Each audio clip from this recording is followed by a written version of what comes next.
Well, where do I start? Very disappointed in my team's performance tonight. I felt like we we did not look like a team that played hard as we should the first half. I thought the second half we played a little harder, we rebounded a little better. Um, Considering Jeremy had 6 turnovers, I thought he played awfully well against the ball hawking pressure they give. I was just disappointed in some of our other key guys. I mean, Cooper and Kohler played better the second half. But, I do feel, and I think it's true, that Danny runs one of the better offensive movement offenses that there is in the country. I mean, we played against a lot of teams in the Big Ten, and we said to our players coming in here, our guards weren't really ready for that, all of our new guys. And yet the second half, I thought our 2 freshmen played better than some of our upperclassmen. So it was great because it was a learning lesson. It was too bad for you guys. Danny and I were talking about it. I don't think it's the official's fault, but there's a foul. I mean, that might have been the longest game. We needed to have a pitch count there. What do they do in baseball? Something to speed the game up. We needed to do that, I think. So we were both laughing about it on the sideline. If you look at college basketball right now, I've looked at a lot of games, a lot of teams that are playing. I think they put mandates on these poor officials that they don't move on. And yet, both our teams, I don't think, guarded like we wanted them to guard. There was too much fouling, so a combination of both. But I think we have done a very good job of all season and all summer with shoot free throws. Last year we shot 77 or 8%, and we shot miserably today. And that hurt us in key times early. Thought we missed a few layups. But I thought our offense didn't look very good. I thought UConn's did, even though they missed some shots and actually some free throws for them too. They're a very good free throw shooting team. So we got a long way to go, but that's why it's an exhibition game, and I think both of us will be better as we move forward.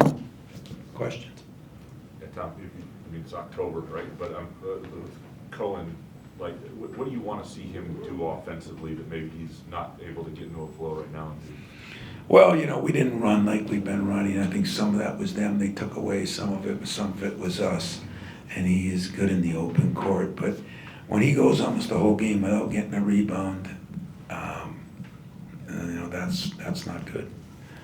He's got to do a better job. He's mad at himself. And I feel for him on the free throws. He's been shooting the daylights out of the ball. The free throw line really has improved a lot in that area. And these 2 games, I think he's 5 for 15. So when you go there 2 for 7, you miss a couple front ends at 1 and 1. If you just shoot 72 or 3%, that's 4 or 5 more points. So Cohen, he's got to get his butt to the boards is what he's got to do. He's got to rebound the ball. He's got to make some things happen for him. And we got to get him the ball in the open court a little bit more too. In terms of your level of concern this early about anything or happiness? No, you got to be careful of. I get a kick out of listening to people right now. I get some calls today from some people. The problem with playing these big games early is if you don't play as well, everybody kind of panics on all the season. I mean, we played little teams last year real early, and didn't play very well. We're trying to mix up some things. We tried to change some coverages, see how that would work. So I'm not as disappointed because I think some of it is on us, on the coaches. And yet I was disappointed that I didn't think we looked like a team that was playing against a top 5 team in the country. And some of that was maybe nervousness. Some of it was, there was no problems. Guys were great. Jeremy was really good as far as in huddles and that.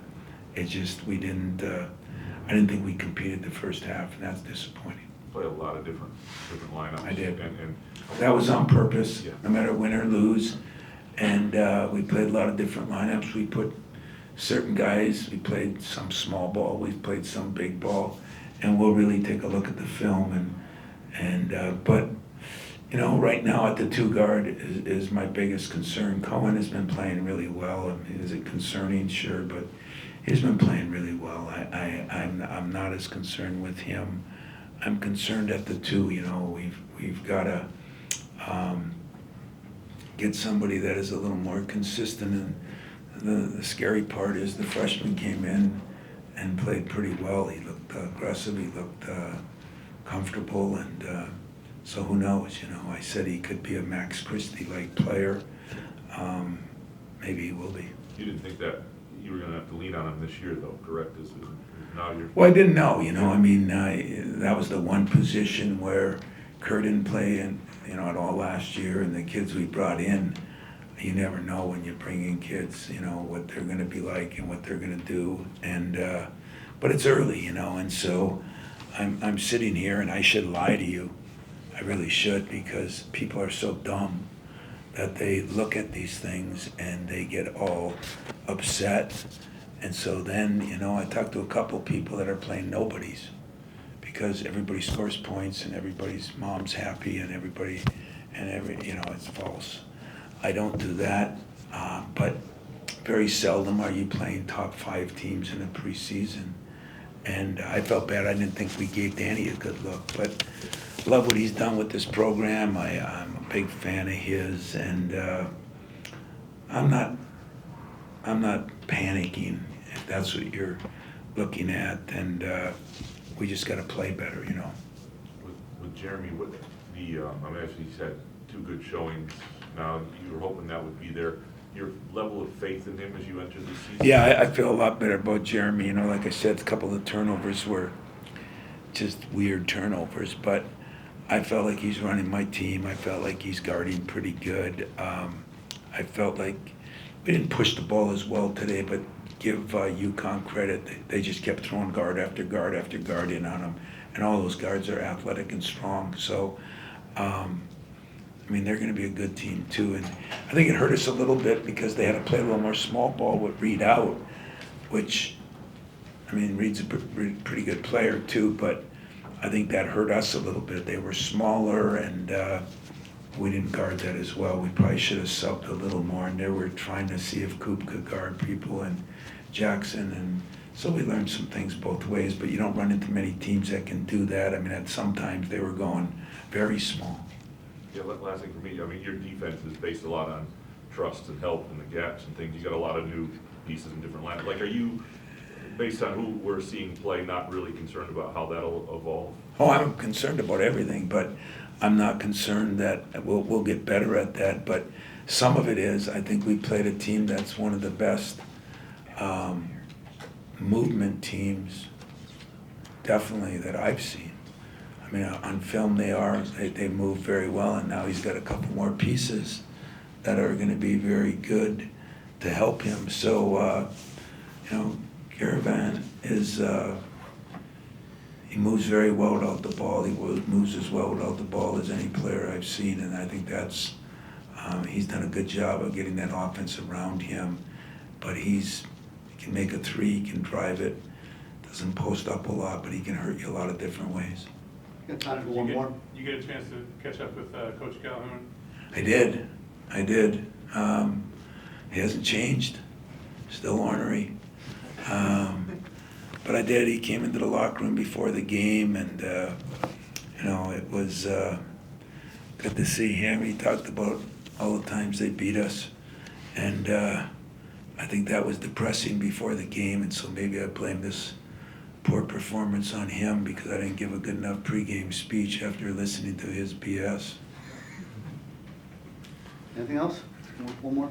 Coach, this is a tough. Yeah, you didn't give the poor Connecticut people, they never see me, they would like a chance. Max, just chill out a little bit here. It's an exhibition game. Yeah, this is a tough environment to come into, Coach, for your young players. What do you take from a game like this?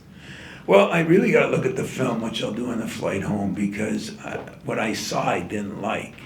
And yet, when I look at turnovers not being ridiculous, when I look at the score was not an 8 or 9 point game, but it wasn't a 20-point game either. It was probably a 13, 14-point game, and they're probably better than us right now. I mean, we have some improving to do, and they are a very, very good team. But Danny wasn't exactly thrilled with all his plays either. So, for guys like Danny and I, it would really be sad if it was a great game, because then we'd have nothing to complain about, and you know what we like to do. So I'm not making fun of it. I'm just saying you gotta be careful both ways. You can panic over things. I mean, last year we played regular season games against lesser teams that we were down in the second half, and it's early. We got a lot of work to do. We know that. I am not afraid to say Cohen Carr's been playing a lot better than he played tonight. I think UConn deserves some of that, but not to have a rebound in the first half, or not to have 2 for the game. I can't give all the credit to them. I got to give some blame to us. So the environment was great. This is a real homecoming for me. My first NCAA tournament game 27 years ago was here. We played Eastern Michigan and Princeton and moved on. That was the first NCAA game of my career. So I love Hartford, it's great. I don't love it as much as I used to because I was undefeated here, but I still love it. Welcome back. Thank you. A couple more, I'm done. Mix on the conversation- isn't big enough to go after you, so don't worry about it. Thank you. On the conversation of the low post matchup, from UConn's side, Terrace Reed was not out. What were you expecting with Ryba and Paloma, 2 new guys on their team? And then what did you see against those extra teams? Well, I think Ryba's going to be a good player, but they miss Reed, there's no doubt. But Reed brings a dimension where, he's very talented in one way, but they were so athletic without him in there that created some problems for us too. And I'm sure there's times that Danny will play both ways, But the Reba kid's going to be good. He's just young right now. Coach, this is your second time facing Coach Hurley. Back in 21, you had Balfour Atlantis with your first. So since then, how has Coach Hurley's coaching and the style and everything, how has that evolved from your perspective? I get a chance to talk to Danny because I actually appreciate him. Like some people look at some of us. I mean, I was a little crazier when I was younger too. He's mellowing a little bit. He's too young to mellow. I mean, I'm old enough to mellow, but you gotta love his passion. You gotta love, and what you gotta understand about guys like that is players still want to play for him. So what goes on behind the scenes that you don't see has got to be pretty awesome, because those guys want to play for him. I mean, I think he coaches them hard and he loves them hard. That's a hell of a feat, man. If you can coach them hard and love them hard, I think you really got something, special. And I think he has that. And I think he'll continue to do a good job of that. So has he changed much? I was in Maui with him last year when he struggled. I mean, God, look at when Maui last year. I mean, what did he lose? 11 games. He lost 3 of them in one weekend. And he bounced back and was pretty damn good, and gave Florida everything they wanted in that game early in the NCAA tournament, or who knows, maybe he would have gone back again. So I'm not worried about Danny. He's done a good job. He's a good coach. But don't get carried away by what you see in his demeanor sometime, because those players, they play for him, and they rally around him, man. I absolutely love it, personally. Last one. This is even better. There's no last one. I appreciate all of you out here. Keep supporting.